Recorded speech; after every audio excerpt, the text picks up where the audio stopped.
Opa, eu sou o Ignis e seja muito bem-vindo ao meu canal. E mais uma vez vamos conversar um pouquinho sobre esse episódio, fazer a reviewzinha do episódio número 2 de Yokozo ou Classic 1 of Elite. E temos bastante coisa para conversar. O episódio foi ainda um pouco muito calmo, mas teve algumas revelações importantes. Então foi um episódio até que interessante, mas ainda continuou bem calminho. E a gente espera que, cada vez melhore. Dito isso, vem com nós. Bom, e antes da gente comentar sobre o episódio específico, a gente tem que falar sobre o elefante na sala. A animação desse episódio tava, no mínimo estranho pra não falar outras coisas. A gente já conseguia sentir a animação que aparentemente estava um pouco piorzinha no primeiro episódio, principalmente os traços que estavam um pouco mais simplificados comparado à primeira temporada. Porém, o que eu senti aqui foi um pouco mais problemático, porque, em resumo, a gente não só teve pouco movimento de animação, como a gente continuou com esses problemas dos traços um pouco mais simplificados. E vamos lá, não é como se Yokozo precisasse de uma grande animação, ele não é um anime de ação. Porém, esse quesito dos movimentos específicos me incomodaram. Eu vou ser um pouco otimista e pensar que eles só tão... foi um deslize aí, foi um deslize dele e eles estão focando na animação para os próximos episódios. Eu sinceramente espero isso, porque de fato a gente teve alguns problemas de movimentação de animação, a gente teve muitas cenas paradas. Eu espero que isso não volte a se repetir, mas, como eu disse, não é como se Yokozo precisasse muito de animação. Agora sim, vamos comentar sobre o episódio. E é claro que a gente vai começar pelas frases que iniciam todos os episódios. Nesse episódio a gente tem a frase, e a frase é: há dois pecados humanos dos quais os outros se derivam, a impaciência e a indolência. Frasezinha típicazinha dos episódios, uma frasezinha bem meia boca, assim como a última. Bom, agora entrando mais especificamente no episódio, a gente tem o começo dele com o Hirata tendo um diálogo brevemente com alguns integrantes da sala D. Ele conversa um pouco com o Goenji, que demonstra ser um cara muito musculoso e atlético, além de esperto, mas a gente já chega lá.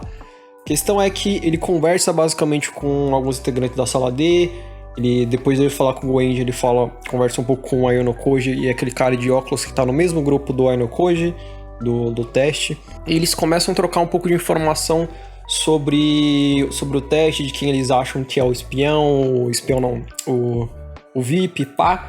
E o Hirata revela uma informação importante, que aparentemente a Kushida é a VIP da sala D.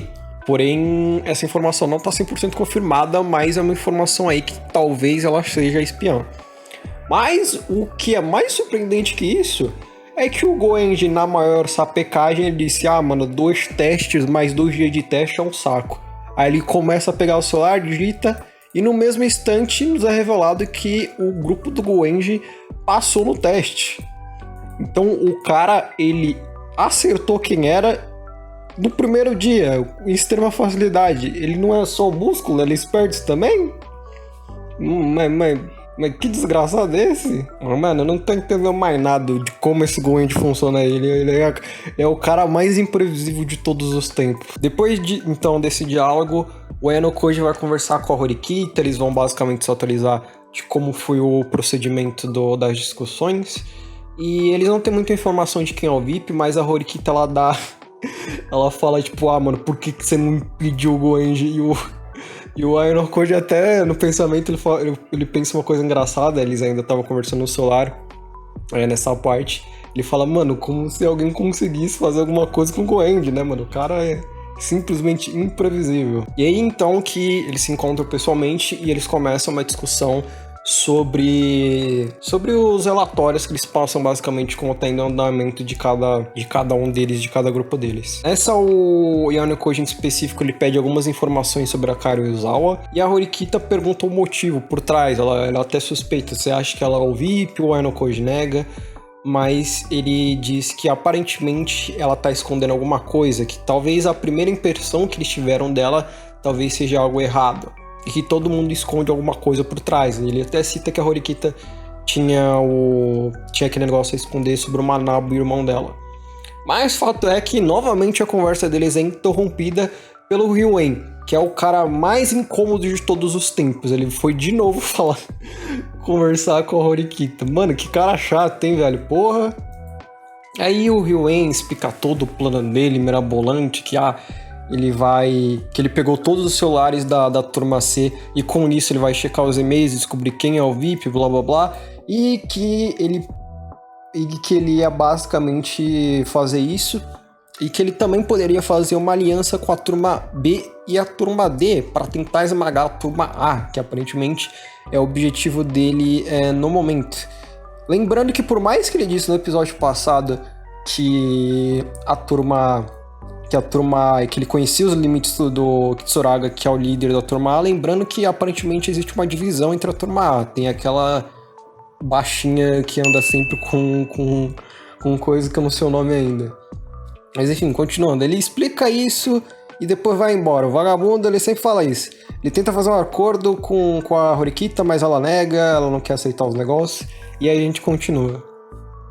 Disso nós seguimos rapidamente por uma cena de um monólogo da Karuizawa, onde ela tá numa cena um pouco complicada. Aparentemente ela tava segurando ou o choro ou vomitando. Eu presumo que só tava segurando o choro mesmo. Mas ela diz uma informação importante sobre ela. Ela diz que ela não precisa de amigos, ela não precisa de amizades, enfim, e que ela é uma parasita que não sabe viver sozinha. Uma informação interessante que vai linkar um pouco mais pra frente no episódio. Dito isso, o Ainokoji então começa a voltar depois da conversa com a Horikita e ele encontra o Hirata e a Karuizawa discutindo. E aí é uma coisa muito interessante porque algumas verdades começam a ser reveladas. Primeiro, que a Karuizawa e o Hirata não namoravam, aparentemente era só uma fachada. E que eles estavam discutindo basicamente por causa que aparentemente ela estava pedindo ajuda com o problema que ela tem com a turma C, mas o Hirata diz que até vai ajudar ela, mas ele não vai interferir, ele não vai machucar ninguém. O Hirata é bem pacifista, por assim dizer. Disso a Karuizawa fica um pouco irritada e diz que tá tudo terminado, por mais que não acontece nada como com eles. Depois que a Karuizawa vai embora, então, depois de falar que tudo tá acabado, o Ainokoji se revela e ele começa a conversar um pouco sobre o Hirata. Primeiramente, o Ainokoji não aparenta estar muito, ele não aparenta estar muito surpreso com essa revelação. O Hirata até pergunta se ele sabia e o Ainokoji, novamente, com a sua cara de pau infinita, diz que a Horikita ajudou ele e explicou a situação. Mas o próprio Ainokoji percebe que ele é um pouco cara de pau e ele pensa que o Hirata provavelmente não ia cair nessa mentira descarada. Tanto que o próprio Hirata diz, mano, vou fazer de conta que é isso mesmo. E aí, então, eles continuam conversando e o Hirata revela todas as informações que a gente tinha que saber sobre o relacionamento dele com a Karuizawa. Os relacionamentos deles eram falsos porque, aparentemente, a Karuizawa fez isso para se proteger porque ela tinha sofrido muito bullying no fundamental. Aparentemente ela fez isso meio que para se proteger de possíveis relações, porque o Hirata era uma pessoa carismática que todo mundo tinha como líder, então ninguém ia se intrometer com a namorada do líder, tá ligado? E aí que o próprio Ainokoji ele fala, né, mano, que ela aparentemente é como um parasita, como uma erva parasita, novamente citando toda essa analogia que a Karuizawa tem como de parasitar certas pessoas. Voltando a falar sobre esse papo de parasita, depois que o parasita dela do Hirata foi embora, ela já mudou. Porque assim que a gente chega na sala de discussão, ela aparentemente estava meio parasitando, por assim dizer, o gado do Mashida lá, da turma A. Eles aparentemente estavam bem mais íntimos e o próprio Mashida disse que ele ia ajudar a Karuizawa no que ela precisasse, se demonstrando ser um belo de um gado. Então, enquanto ela começa a parasitar o Mashida, a discussão continua. E aí, basicamente, a Ishinose continua liderando toda a discussão. E, mano, é muito interessante como algumas pessoas estavam preocupadas de não ter entendido o teste, por mais que ele seja tão um pouco simples, como eu disse, é só resumir em um Among. Mas o próprio anime não se preocupa muito com o teste, porque eles não mostram as discussões. Fato é que esse processo de discussão termina, todo mundo vai embora e os delinquentes da turma C, porque aparentemente toda a turma C é composta por delinquentes, eles começam enfim, aquelas meninas do último episódio começam a seguir a Karuizawa.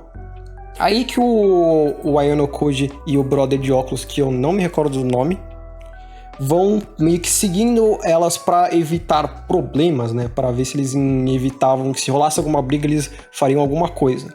E dito e feito, porque essas meninas elas começam novamente a pressionar a Karuizawa sobre o caso da menina empurrada lá de trás, porém as coisas começam a ficar um pouco mais intensas. Primeiro que a Karuizawa ela admite que talvez realmente tenha empurrado a garota, mas ela disse que mesmo se ela tivesse falado isso, ela aparentemente tem uma percepção alta, por assim dizer. Ela percebeu que a intenção delas, mesmo que ela pedisse desculpa, a intenção delas era, tipo, meio que bulinar a Karuizawa. Dito isso, o 4 Olhos até meio que tentar levantar pra fazer alguma coisa, mas o Ayano Koji para ele. E aí o episódio termina com a Karuizawa basicamente sofrendo um bullying até que pesado, tanto físico quanto mental, tendo em mente que ela já sofreu disso, né? E isso pode agravar tanto fisicamente quanto mentalmente. Então, o episódio terminou até que um pouco tenso, né? Tendo em mente isso. Então, assim termina o episódio. Esse foi o episódio, como eu disse. O final dele foi bem mais impactante do que o começo. E eu coloquei esse padrãozinho, né? De todo o final de episódio ser um pouco mais impactante. Mas fato é que eu espero, sinceramente, que o episódio seja melhor. Como eu disse, eu já li o mangá, eu já sei que talvez o próximo episódio talvez seja muito bom, se eu acho que eles adaptarem até o ponto que eu quero. Mas eu, sinceramente, espero que a animação dê uma melhorada. E eu acho que esse arco termina no próximo episódio. E, aliás, só pra complementar rapidamente, pra quem tava preocupado de não ter entendido sobre o teste, eu já vou adiantar, gente. O teste é basicamente um pano de fundo sobre o plot da Karuizawa.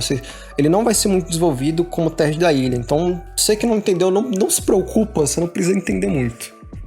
Ele vai ser ele é muito um plano de fundo sobre o que tá rolando, gente. O próprio anime fez isso, rushando basicamente, colocando cena mostrando a discussão sem ter discussão. Então não se preocupem com isso.